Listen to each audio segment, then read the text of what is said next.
Trevor, I've had some news about my legs. I might not be able to walk for the rest of my life. The doctor told me today. Wow. Does that mean you'll be in a wheelchair for the rest of your life? That's right. Apparently, there's a very strong chance.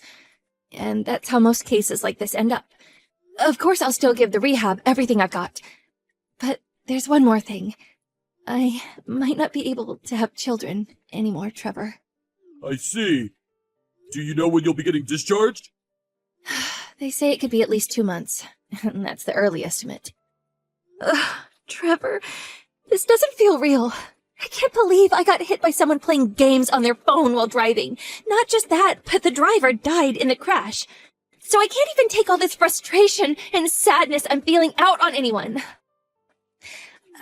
I know it's not his family's fault, and they're probably suffering too. But when I look at my legs, I just want to scream. I understand. But I'm just relieved you're still alive, Clarissa. Thank you. That reminds me. I've been doing some thinking.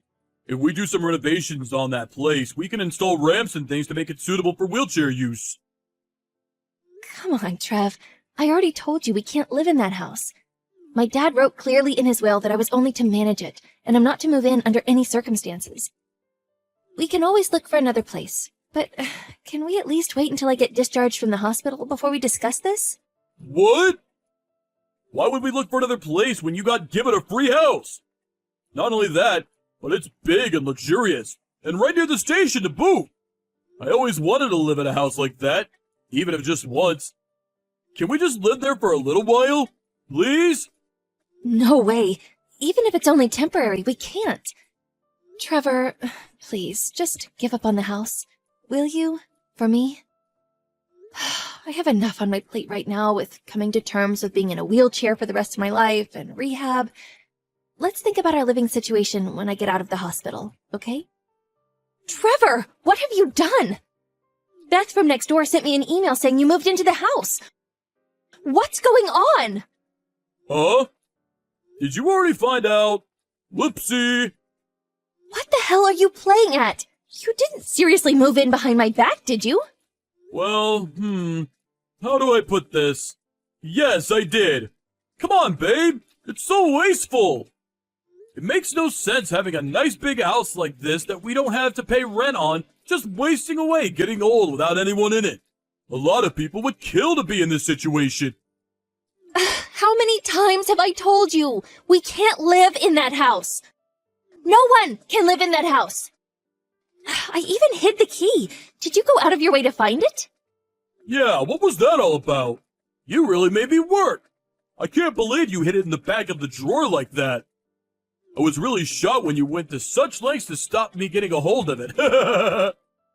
I hid it to stop exactly this from happening.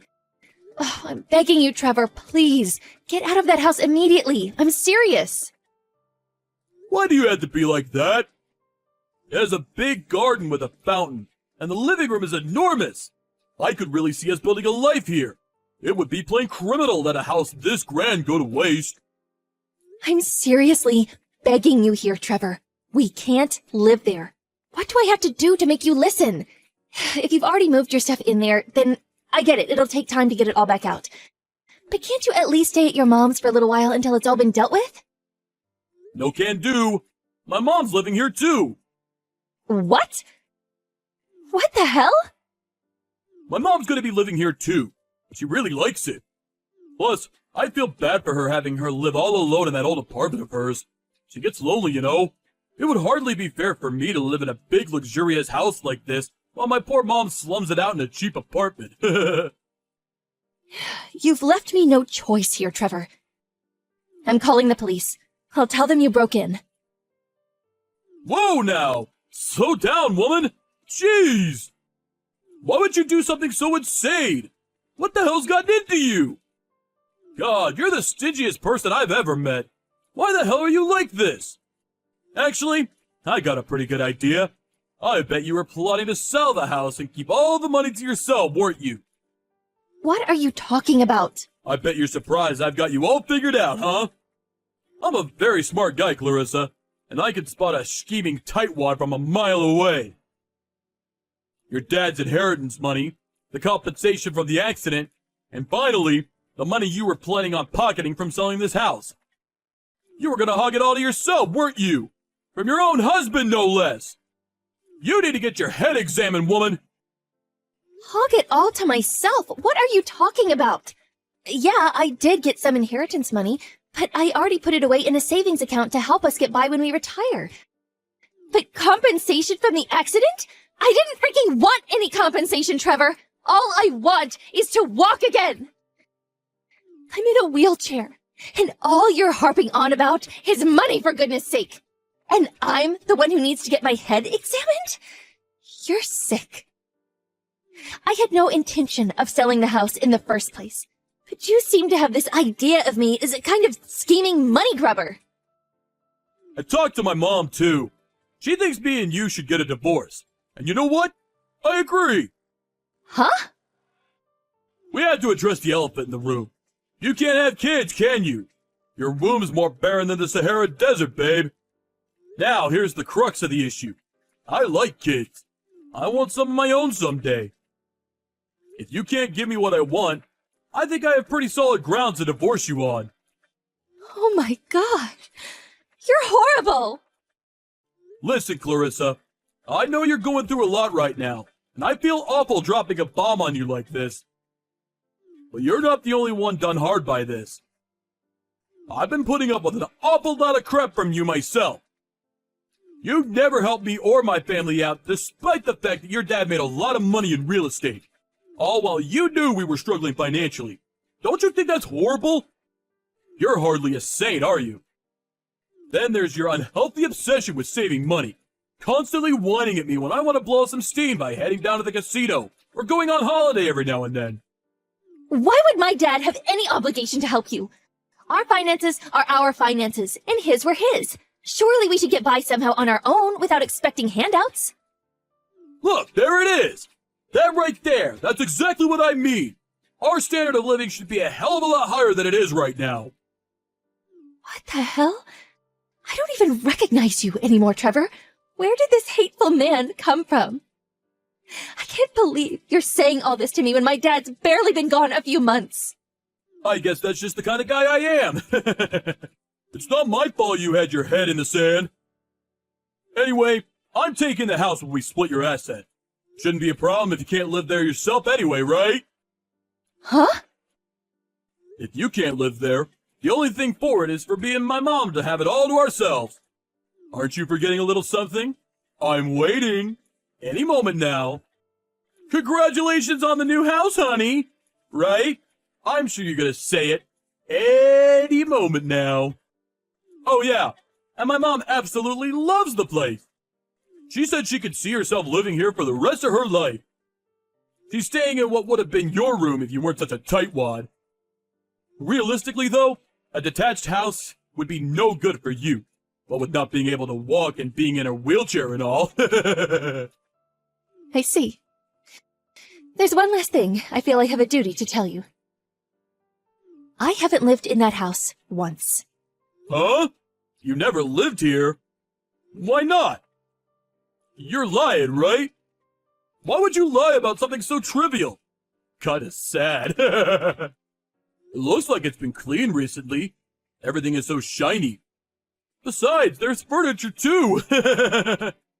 All I do is clean it once every few months. Want to know why? Because a spirit medium advised me to. It's haunted. Someone was murdered in that house. Murdered? So someone was here? That's right.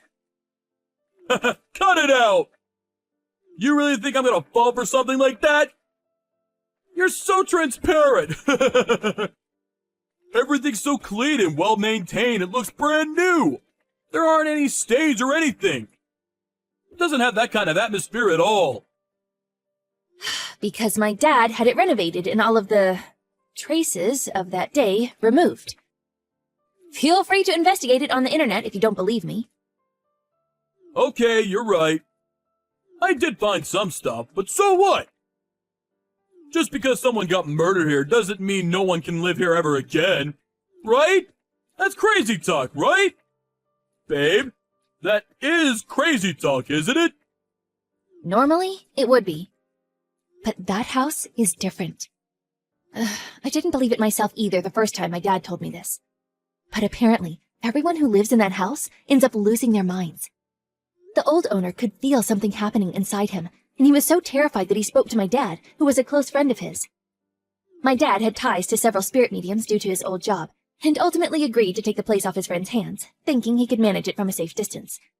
But all of his efforts to deal with the problem while he was alive failed. What? So what the hell am I supposed to do? Oh, I take it you believe me now then? No! I never said I believe you. It's still crazy talk. A haunted house? Give me a break. You think real life is some kind of movie? Now that you mention it, Trevor, I do seem to have a faint recollection of you being absolutely terrified of horror movies and dark, grisly things in general. That's why I went out of my way not to tell you. I'm not afraid. Like I'd be afraid of things like that. It all depends on how you look at things. A matter of perspective. I found some articles about it on the net, and the murder was 20 years ago. Ancient history doesn't faze me. I'm not scared at all. I think you really should get your head examined if you actually believe in haunted houses. To think you actually paid good money to keep an empty house clean on the advice of a spirit medium in this day and age. Are you all right in the head? There are meds you could take for this, you know.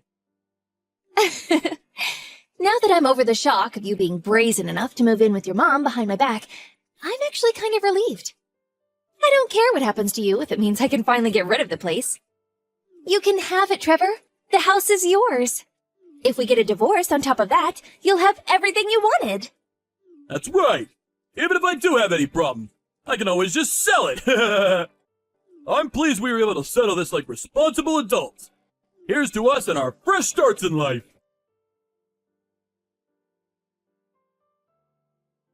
Clarissa? I'm begging you, pick up the phone. Something as strange is happening to my mom.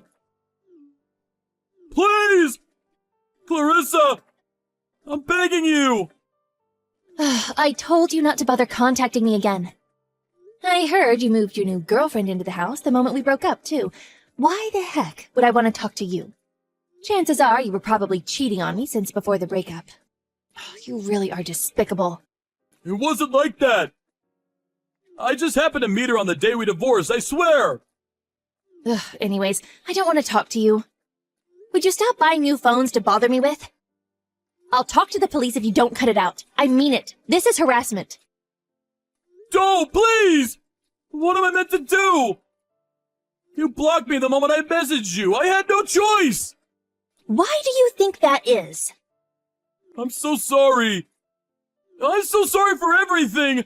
Please, Clarissa. I'll even pay you compensation. I'll do anything.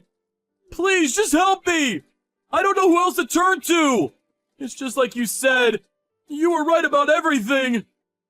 I'm sure you're capable of dealing with it yourself. It's all a matter of perspective after all, right? That's what I thought. But I was wrong. There really is something strange going on in that house. That's what I've been telling you the whole time. Oh, you're impossible. You're the one who moved in behind my back, though. You were dead set on it. You were in love with the place. I already moved out. My mom and girlfriend can't handle all the creepy stuff that keeps happening either. They're moving out soon, too.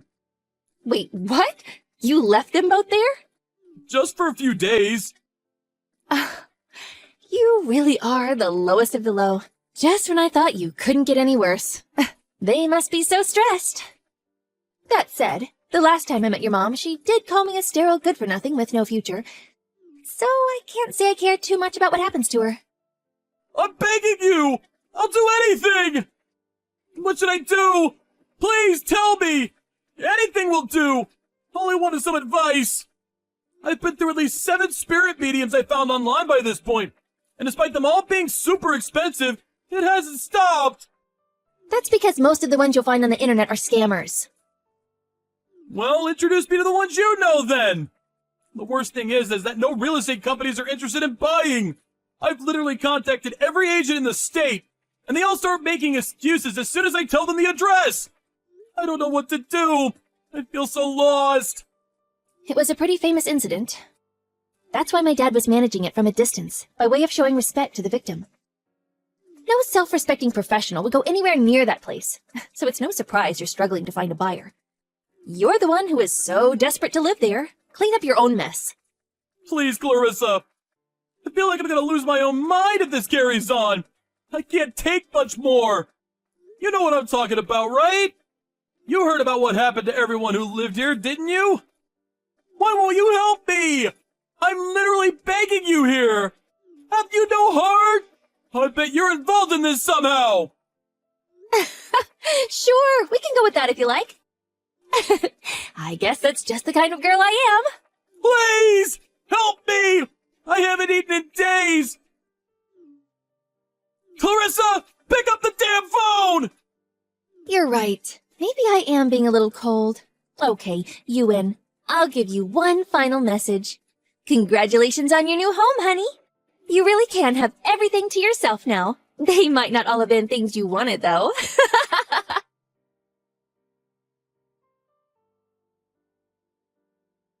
After that, Trevor's mom's behavior became more disturbing by the day. I heard she eventually got taken away in a white van and now lives in a mental institution. I wanted to tell myself I didn't care because they weren't my problem anymore. But I was worried in spite of myself and decided to speak to Trevor about the house one last time. When I say worried, I was more worried someone might end up trying to buy the place without realizing what they were getting themselves into. The truth is, I was skeptical myself at first, because it only started out as a scary story that my dad told me. But I was genuinely shaken up when I heard that Trevor's mom got taken to a mental hospital because she was acting so strange. After our discussion, we agreed to keep Trevor's name on the deed, and he agreed to continue to clean the house out of respect for the dead. For the time being, he's going to continue covering all the expenses on the place until he can find someone who will either take it off his hands or deal with it in a permanent fashion. His girlfriend dumped him not long after our last messages, which probably had something to do with the way he abandoned her scared out of her wits in a creepy old house. He also started taking more and more time off of work, and it started to look like he might get fired. But even still, he just yelled at his boss, "No, it's the house's fault." To be honest, I think Trevor only has himself to blame. I had no idea my dad's final wish would turn into this. Being free from my scumbag of an ex-husband now, I think this could end up being a great thing for me. On that note, my doctor asked me out on a date a few days ago. We're going out for pizza next Friday. Could this be what they mean when they say, when one door closes, another one opens? One thing's for sure, I intend on keeping that door firmly locked forever. Oh yeah, there was one more shocking development. As soon as I transferred the name on the deed to the house to Trevor, my legs gradually started working again. I can walk again now, despite being told I'll probably be in a wheelchair for the rest of my life. I'd like to think it was just a coincidence, but I really don't know.